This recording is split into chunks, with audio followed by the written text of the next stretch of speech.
Ambition. This word sums up Anthem for me. BioWare set ahead of themselves the goal of creating the next generation of MMO shooter. They may have successfully created a platform to do so. However, the platform can feel a little thin, especially in the first 5 to 10 hours of the game. Equipment, factions, free play, and crafting all unlock with level progression in the first 6 to 8 levels. This pacing can feel a little slow. However, sticking with the game will reward you with new and intriguing content. It is also clear BioWare intends to continue to add to this world over time. Is there enough here to keep you playing? Well, stay tuned. I'm glad you took the time to talk with me when you could have been, I don't know, zipping through the sky. Anthem is the most beautiful game I've ever played. The environment is massive and seamless. Pop-in is virtually non-existent, and there's not a single object in the game that is not expertly textured. This is a big strength for the game, however, it is also a source of the game's most glaring technical issue: load times. Load times at launch are legitimately brutal. Load times were consistently over a minute. It's just me, or is nothing happening? Okay, easy, easy. I moved the game to a solid-state drive, which improved the load times so that they were no more than a minute. Not everyone has access to a solid-state drive, however. This is a trade-off, a limitation of the technologies we are working with. Having a high-res, vast environment with little pop-in and a near infinite view distance means you need to load a lot up front. A counter to this would be to provide settings that would allow one to adjust these visual settings, but the structure of the world might cause the game to look downright weird if LOD settings were messed with. Here's another example. In one of the first reviews of Anthem I saw online, it lamented that in Fort Tarsus, the main story hub, you can only walk. The next day, a small update was installed and I noticed a speed bump when I pressed shift in the fort. I also noticed that characters were now starting in the T position and snapping to action after a fraction of a second. The increased movement speed revealed that characters were not fully loaded until you approached the relevant area. So now the devs need to find a way to optimize the content being loaded or preload more of it when the fort initially loads.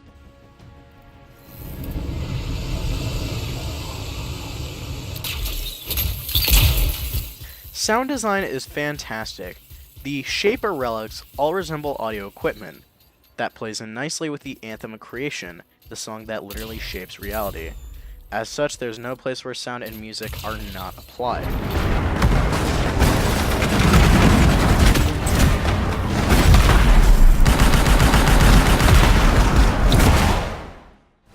There are two stories happening in Anthem.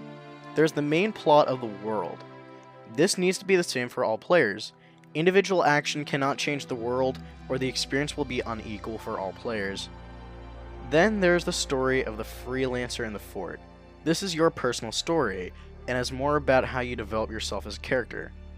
I've seen other reviews that knock the lack of, quote, RPGness, quote, of the game, but this feels like a pure and fresh take. The world is the world.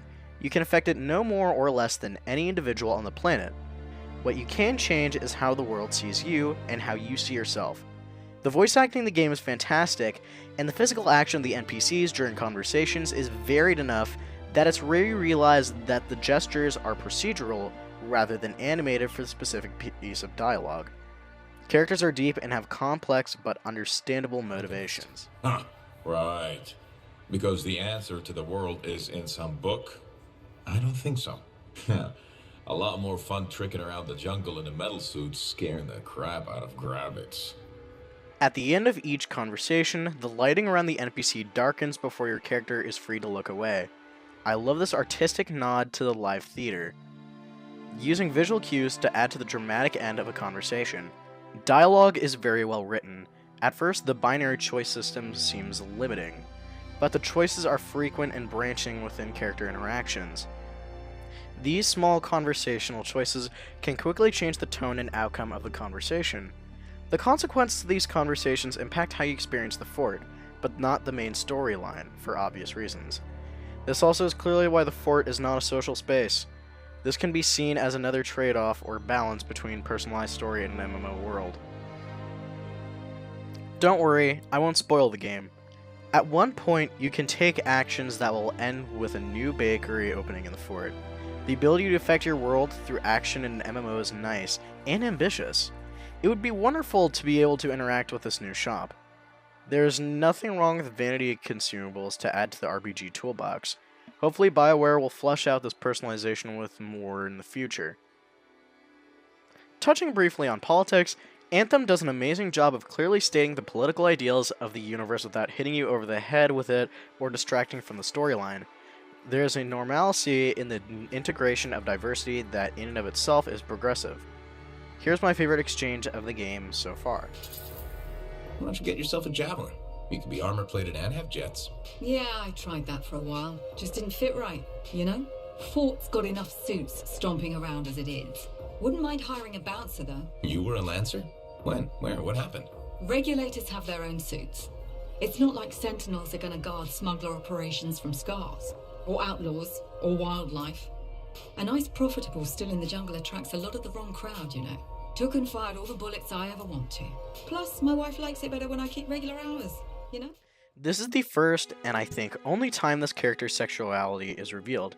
It's done in a very casual and matter-of-fact kind of way, almost easily missed. Like the mundane detail of a normal person's life. Speaking as someone that has been marginalized in the past, this projection of different as normal is welcome and refreshing, and we need more of it.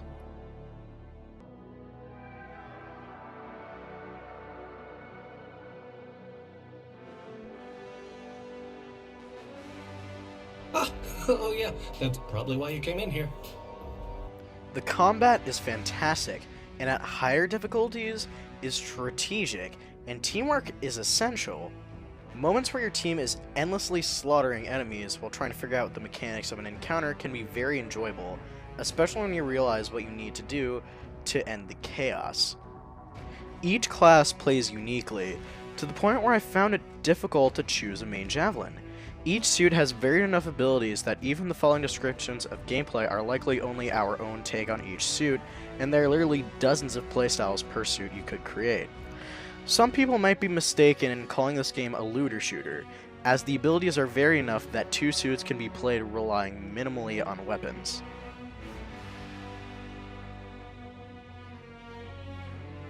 We have heard people call Anthem an Iron Man simulator. The Ranger Javelin is more of a war machine. You don't have enough gadgets to avoid guns and ammunition.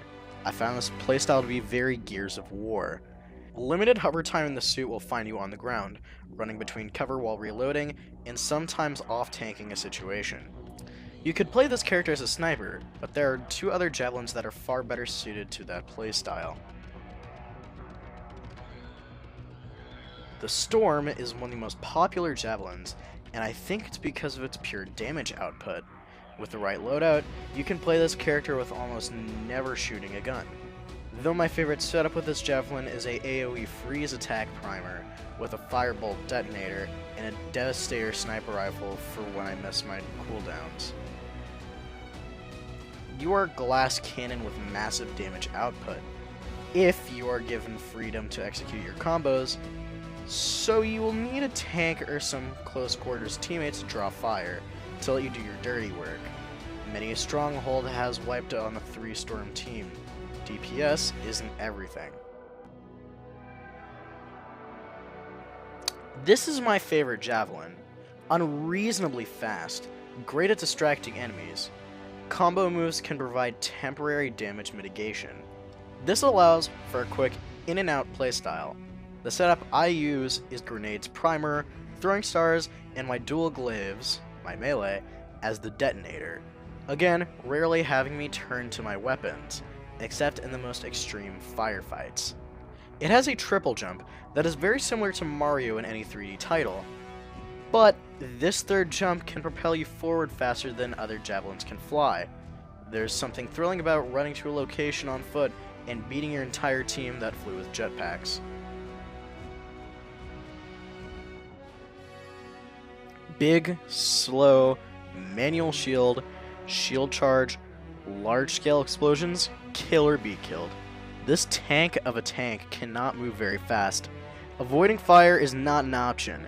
As such, you have a ton of health, and you maintain yourself by mowing down as many low-level enemies near you as possible, while trying to take the abuse from the big baddies so your team can burn them down. You also have access to a shield bash, and it is pure joy to see enemies go flying as you ram through hordes.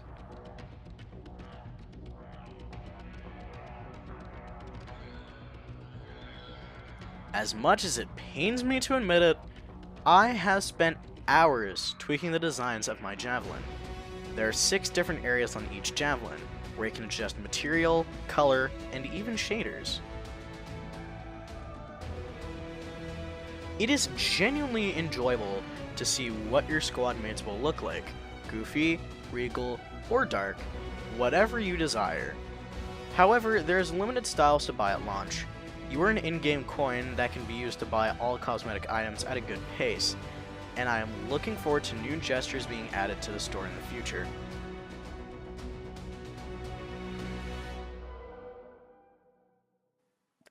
I don't know if voiceover IP is broken, or if no one that plays Anthem has a microphone, or if culturally, Mass Effect fans don't like talking to people.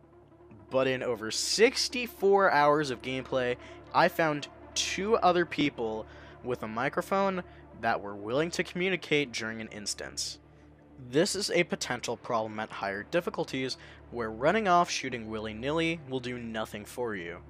Part of the issue is there seeming to be no way to communicate with other players that are not in your squad, even in the launch bay, which its intent is to be a social hub.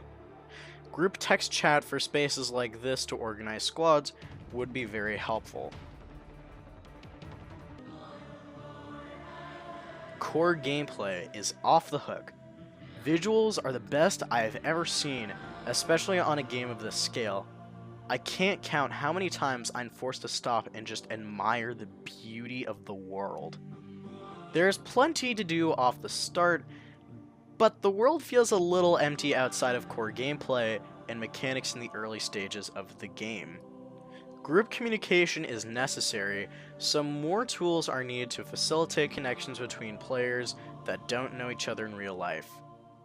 There are some technical issues, mostly revolving around load times and unfinished connectivity between the different parts of the game. This feels like it's partly due to incompleteness, and partially due to the dream of the game exceeding the current gaming infrastructure available. Anthem provides playstyles for any type of third-person action fan, and is a game that is enjoyable enough, groundbreaking enough, and beautiful enough to keep me engrossed in gameplay for over 60 hours in the last 2 weeks, and an additional 10 to 12 to write and edit this review. If you like fast-paced, strategic action in a social dynamic, or if you just enjoy flying around beautiful worlds, then Anthem is just the game for you. Hey guys, thanks for checking out our Anthem review. Me and the kids had so much fun making this that we're thinking of making 2 others. Please feel free to leave a like or comment below letting us know what you think of the review, or give us any suggestions on what content we should make next. And we look forward to seeing you guys next time. Bye.